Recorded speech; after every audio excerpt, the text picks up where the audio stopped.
never mind the toy show, never mind your office Christmas party, never mind the stress of going around the streets trying to pick up the last minute gifts or going through like, Amazon or anything like that. It's Christmas when the fucking darts start. And ladies and gentlemen, I cannot wait. I am buzzing. This Friday, the World Arts Championship 2024. It is going to be incredible and one of the most competitive World Arts Championships we were likely to see in recent times, or so we think, because maybe there's one person cutting ahead of the field. But you know what? I love the darts, but I'm not like what I consider an expert. So there was one man that I called up who would be an expert. That's nobody's surprise. It's the same person I call up anytime. There's a big story I want to discuss because he's just that damn good, ladies and gentlemen. So joining me for one last time in 2023 on page 180 is the man, the myth, the legend, heading back from a Christmas party himself and just plowing through like an absolute champion. The Irish Examiners, David Kent, aka Kento. You're very welcome back to page 180. Kento, excitement levels for the darts. Are you feeling it this year? Off the charts. It has been like we've had a year where, like, usually you could have a year where there's like, okay, a lull in the middle of it, or like, oh, there's like there's no real kind of story throughout the year. This year, going into the Worlds, you're looking at it going, there are so many. But even before starting, you're like, right, you got like no one can pick a favorite, no one can pick a winner confidently, and if they can, they haven't been watching darts all year. You have like there's crowds, there's new sponsors in Paddy Power. They have everything like there's so many. There's more qualifiers, more international qualifiers. There's less PDPA. There's just I'm like, again, it's the one thing where it's like you call me an expert on it. This is one that I will always talk about. Yeah. So much so that when I noticed that you were naming this podcast page 180, do you remember what I said to you? Yeah. Yeah, darts podcast. And then I got reality and I was like, oh, sorry. Sorry. I'd have definitely called you for the darts podcast because you're my darts guy. Like, yeah, it's exciting from all throughout and even from the get-go, because usually the first round is just, you might get the odd upset, but again, a lot of players you don't know, a lot of one-sided matchups because you're getting essentially the seeded players playing qualifiers. But even this year, looking at the draw, it's quite competitive. What are the first round highlights? What that people should keep an eye out for and make sure that they're, sitting down for those. Yeah, it's like you said there, the tournament being expanded a couple of years ago to include all these international qualifiers has brought the standard up. Yes, you get the odd lad who averages about 70 or whatever, but because the qualifiers have been on the Asian tour and the Australian tour, the US darts market, like there's a rising tide around. So you do have some absolute crackers that you're like on paper if you know the players and you've been keeping track on them. The first game on the first night, Stowe Bunce against Kevin Doe. Stowe Bunce, it's the North American qualifier, won the North American Championship, was at the Grand Slam. Yes, and he was Bunce against Bunce. Bunce on Bunce crime. And he's the American. People say he's the American Peter Wright because he gets the hair and he's all fancy. He's like, but even coming into this now, where they're like, oh, you're going to take your chance to make it as a pro over here if you do well here, and he just went, no, I've got to put my kids through college. It's like brilliant. Nice. What a man. But again, Kevin Doak has been rock solid on the Pro Tour. He's made a couple of quarters, a couple of semis. He hasn't won an event, I don't think, but he's been solid enough. That's on the opening night, and that's who's going to be playing Michael Smith on the end of the opening night as well. I'll get into that in a minute. Other ones kind of throughout. Scott Williams against Haruki Muramatsu. Williams he didn't have a tour card. I think he had a tour card this year, but last year he didn't. He came through the Challenge Tour and won an event on he won a Pro Tour event, which is the top level from the Challenge without even having a tour card because he was on the Challenge Tour. That takes some balls. And he's been rocking in kind of 106, 107 relatively consistently on the Pro Tour. But again, Muramatsu has been around a long time. He's been in the World Cup a few times with Japan. He, again, obviously the soft tip version of the game is massive over in Japan, but that he's kind of taken both sides of the game in that sense. So they're the first two, and then again, you always have to keep an eye on the women. Yeah. Particularly this year because Jermaine Watamina is against Fallon Sherrick. You know what the crowd are going to be like. That's like, again, Fallon Sherrick. Nothing away from her because she's thrown a 9 darter this year on mode. She's like, again, her game's improved, but Watamina is not really. shall we say, well equipped to deal with crowds needling him. Same can be said for Ricardo Petresco. He won the German Dart Championship in Germany. He was a local, and he won basically because the Germany crowd just kept whistling at every other dart. That backfired again in the Grand Slam. He was in the group stage, and something in the crowd got to him, and he just went off the boil. He's against Mikuru Suzuki, who was a set away, I think, from winning one get around last year against James Richardson. So you're thinking, right, they're the two where it's like if Sherrick and Suzuki go 1-0 up, I'd say game over. I love the darts crowds whenever a woman's playing, where they just boo people for being a man. Yeah, Willie O'Connor got it last year against Paul Greaves. It's weirdly progressive. Like, I don't know. I'm like, I think we're moving in the right direction, but also like he's done nothing wrong. Suljovic as well got it before in the neck. Yeah, it's hilarious. I love it. Very entertaining. Irish prospects. We have a few in the running as well. Is there any you're kind of tipping and hope to go on a good run? Short answer, no, because they've got the rough draws. They've got really, really rough draws. All of them have high enough seeds. Like Willie O'Connor should probably beat the Indian qualifier or Bavitel in his first round game, but he's against Chris Dobey then. Chris Dobey won the Masters. Steve Lennon, he has done very well to actually get here. He's on the verge of losing his tour card up until he got to the Grand Slam, and that gave him the money. So it's not quite a free shot now, but even one win will do him. He'll probably get that win, but then he's against Johnny Clayton in round 2. Keane Barry, he must be cursing his luck because he's had Clayton. I think he's had Clayton twice. He's had Vandenberg, and now this year you're thinking, right? I think it's his 5th World Championship. He's only 21, like in 22, and it's his 5th World Championship, and he just happens to get Michael Van Gerwen in the second round. I know it's luck of the draw, but come on, lads. The one that we probably might have a hope for is Dylan Slevin. He's making his debuts from Tipperary. He's 20. He's been kind of going well on the tour as well.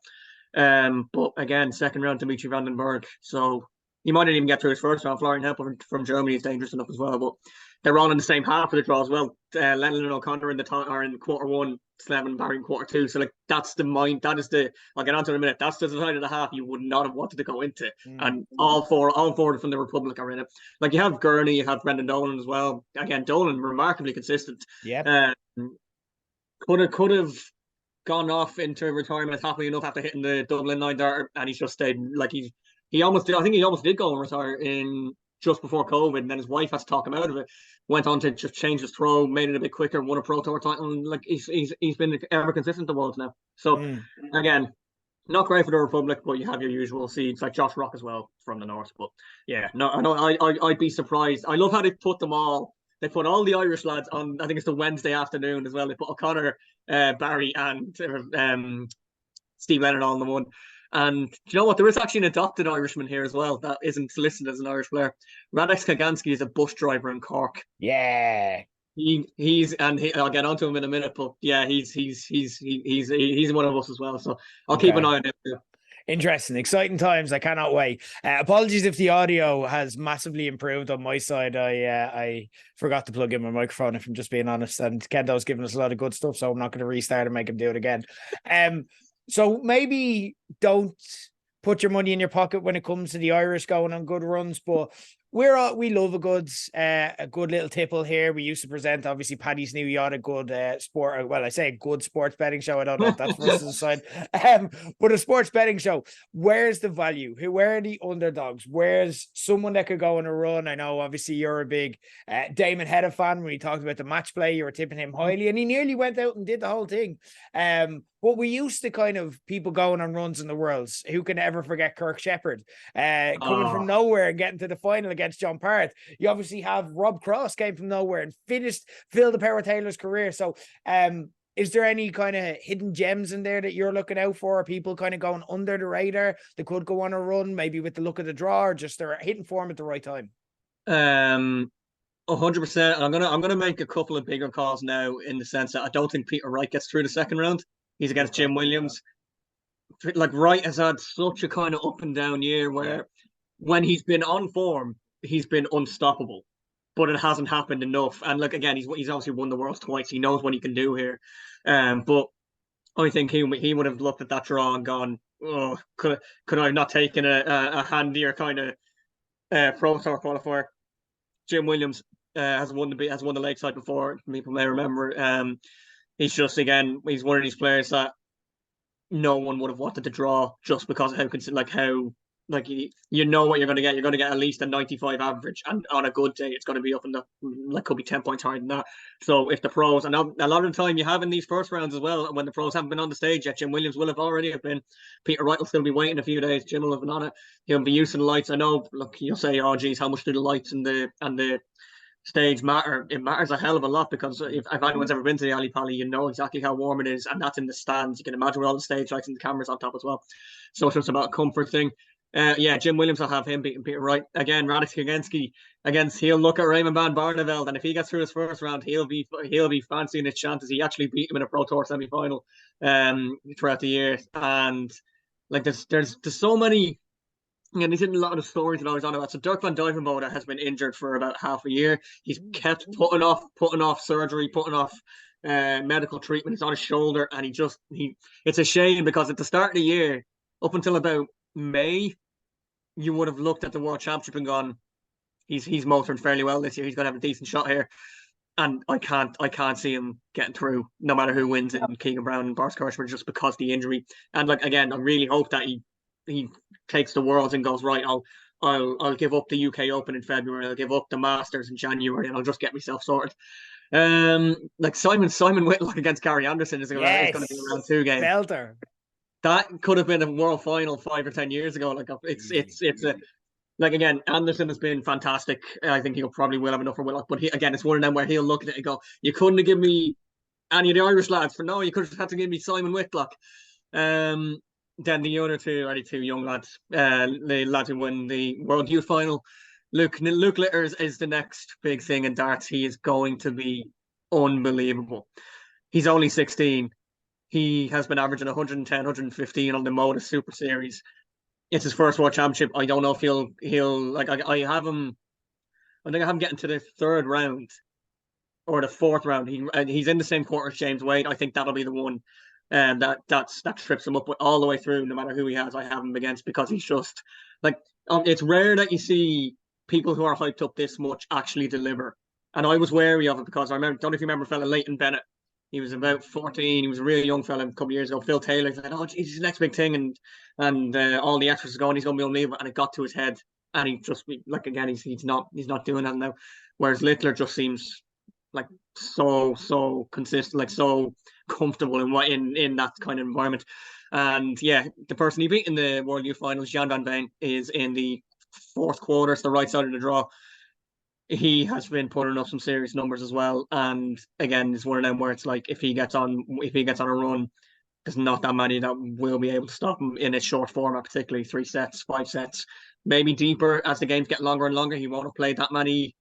I don't know if he's ever played an 11-set game on TV yet. I don't think he has. But they're Jim Williams is a big one. Luke Litter as well, and then you got Whitlock and Anderson around too. What a draw!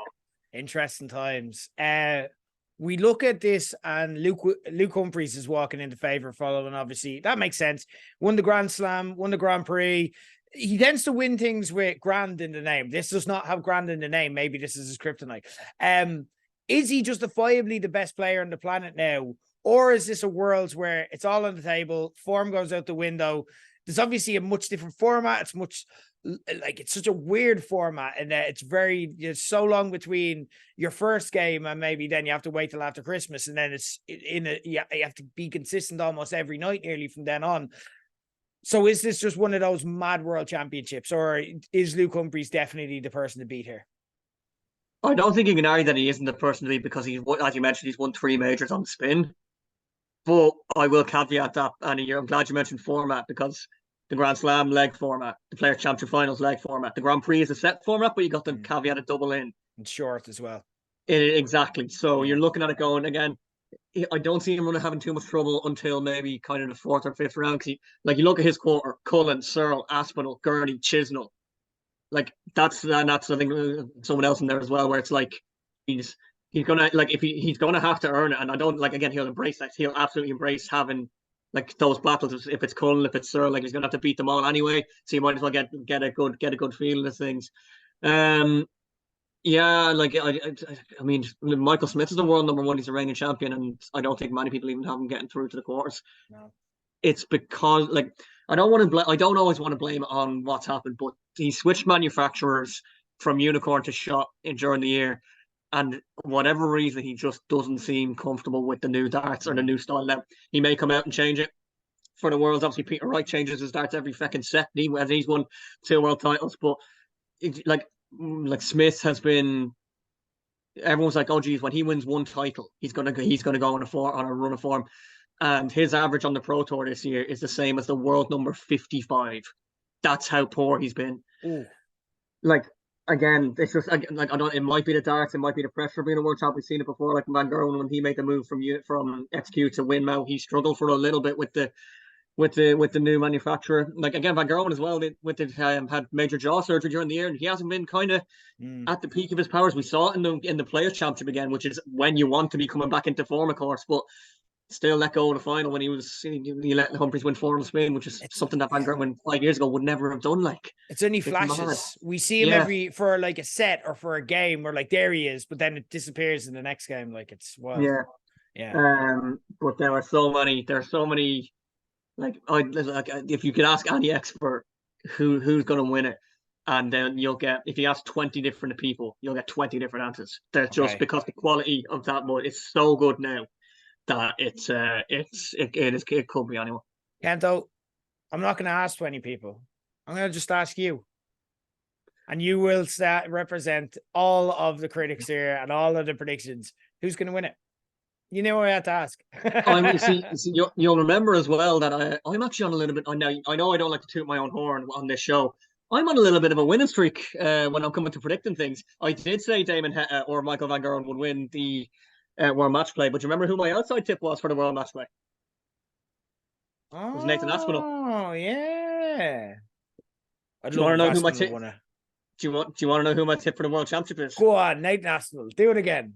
It is Nathan Aspinall. Yes, I and love I think and I think my reason for this is fairly solid. No one is really because he missed the Players Championship. Everyone is talking Humphries, Anderson, Van Gerwen. Look at all these people in form. It's like, okay, Nathan Aspinall's got 2 titles. One TV title, the second biggest TV title in darts in the World Match Play. He's got 3 or 4 Pro Tours. He's in the right half of the draw. He's not in with Price. He's not in with Smith. He's not in with Van Gerwen. He's in. Sorry, no Van Gerwen, but he's in terms of actual difficulties in the right side of the draw. And he is one where if he if he gets one or if he wins his first couple of rounds and he looks comfortable, like obviously we've seen him snatch a dart before and you've seen him with the twitches with the eye, but he'll be another one that the crowd will get behind too because he's just so bloody likable. Right. I'm going for Aspinall. My outside tip is Bunting, who has really come into form again, and he's got a very, very solid record at the Worlds. He's got 4 semi-finals, including the 2020 one as well. But it's like he's never really been lower than I think the 3rd round or the 4th round or the 1 before the quarterfinals.